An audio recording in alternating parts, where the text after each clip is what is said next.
কৃত্রিম বুদ্ধিমত্তা এআই নিয়ে বিশ্বব্যাপী প্রতিযোগিতায় নতুন প্রতিযোগী হিসেবে সংযুক্ত আরব আমিরাত নিজেদের নাম লেখালো। দেশটির মোহাম্মদ বিন জায়েদ ইউনিভার্সিটি অব আর্টিফিশিয়াল ইন্টেলিজেন্স গত মঙ্গলবার K2 Think নামে একটি যুগান্তকারী এআই মডেল চালুর ঘোষণা দিয়েছে। কম খরচে উন্নত প্রযুক্তিভিত্তিক কাজ করতে সক্ষম এই মডেলটি আকারও ছোট হলেও ওপেন এআই এবং চীনের ডিপসিকের মতো বৃহৎ মডেলগুলোর সমকক্ষ বলে দাবি করা হয়েছে।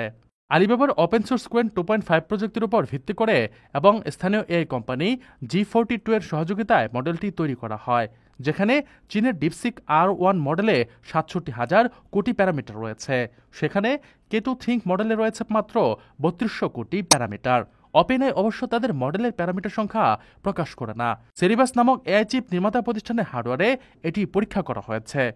মোহাম্মদ বিন জায়েদ ইউনিভার্সিটি অব আর্টিফিশিয়াল ইন্টেলিজেন্সের ইনস্টিটিউট অব ফাউন্ডেশন মডেলের পরিচালক হেক্টর লিও জানান, এই মডেলটিকে ওপেন সোর্স করা হয়েছে এবং বাস্তব ক্ষেত্রে প্রয়োগের মাধ্যমে এটিকে সময়ের সাথে সাথে আরও উন্নত করার কাজ চলবে, যা এআই গবেষণার নতুন সম্ভাবনার ধার উন্মোচন করবে।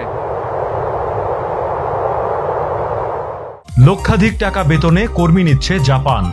যেতে আগ্রহীরা যোগাযোগ করুন স্ক্রিনে দেয়া নাম্বারে।